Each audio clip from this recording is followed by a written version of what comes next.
Well, our next speaker is Satish Kumar. He's been a Jain monk. He's walked around the world for peace. He's the editor of Resurgence Magazine and program director at Schumacher College. He's been an enormous inspiration to me from back when I was running a travel business, right through to when I was teaching ecology, and now while I'm working with the Greenlinks idea. He's one of the few really inspiring spiritual teachers who links that inspiration to practical action, and that is really something. So it's lovely to have you back, Satish. Thank you.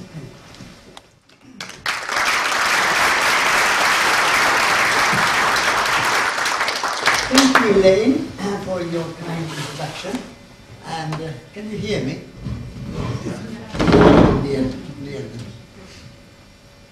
I would like to congratulate you for organizing this wonderful event and putting this green links together, bringing businesses together, because we are all connected. We are already linked with each other. We are all related to each other.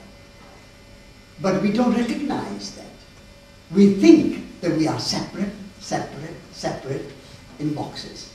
So by highlighting that we are all related, and we are all connected, and we are all linked together.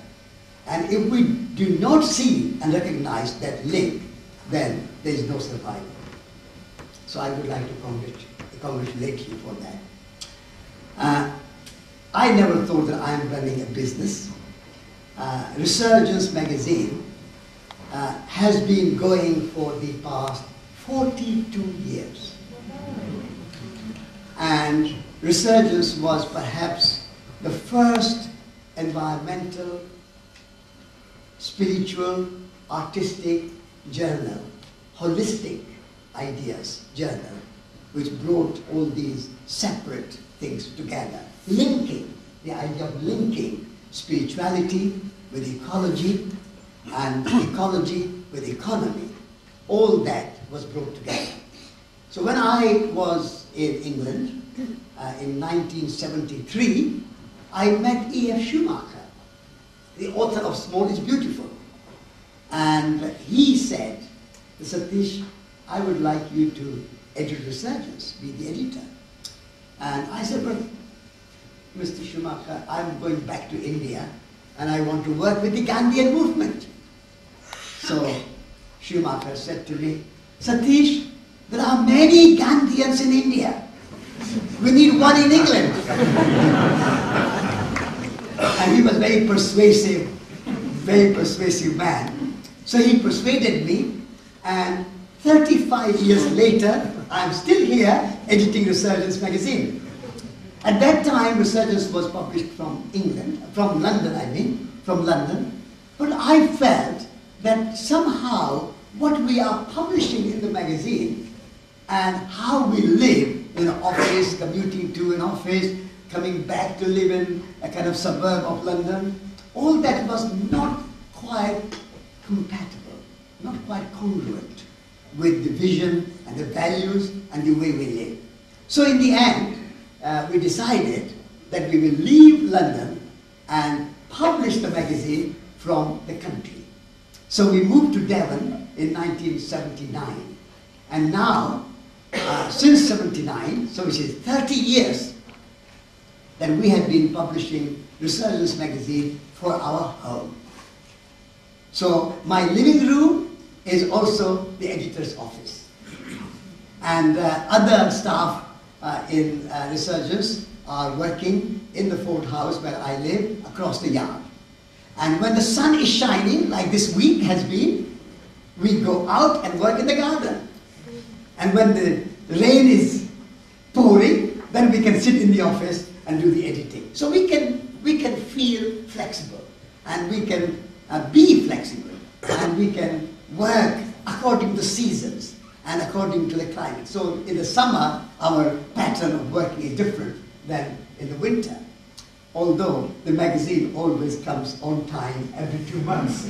So we have to serve our readers. And so that has been our work. And as I said, bringing soil, soul, and society, bringing environment and spirituality and ecology together. Recently, I was invited to speak at the London School of Economics.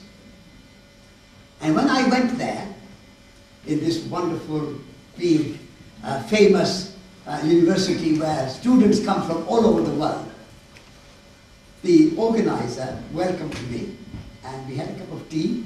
And over the cup of tea, I asked him, "You are teaching economy and economics.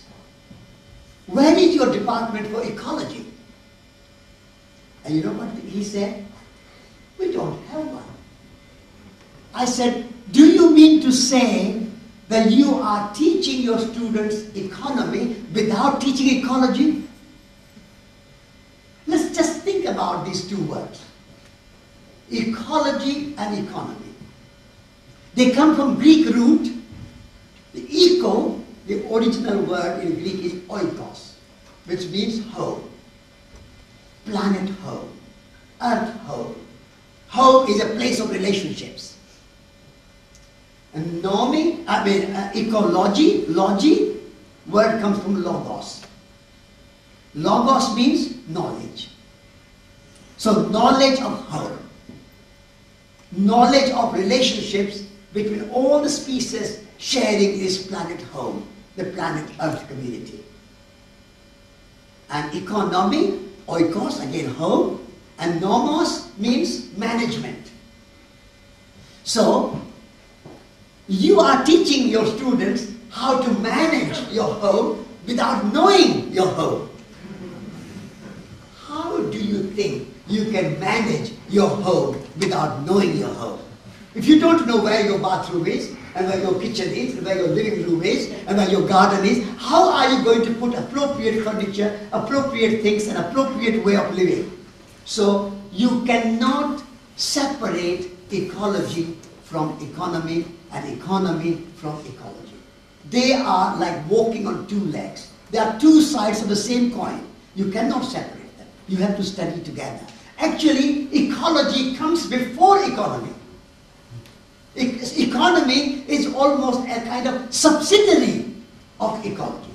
If there was no nature, no environment, no resources around us, there will be no economy. And this is why we are now facing crisis. Economic crisis, which is really an ecological crisis. Because those two have come together. The climate change, the global warming, the pollution of air and water, the depletion of resources, all this ecological, environmental crisis, and the economic downturn, and banking and financial crisis, all that have come together, that shows because we have been educating all our young people just economy without studying ecology, which is like half-baked bread. And half-baked bread is worse than unbaked bread. So we are producing half-educated students in the colleges and universities like the London School of Economics. So my message to London School of Economics and to all the universities is put ecology and economy together. Without one, the other cannot really serve the earth or the human community. Thank you very much.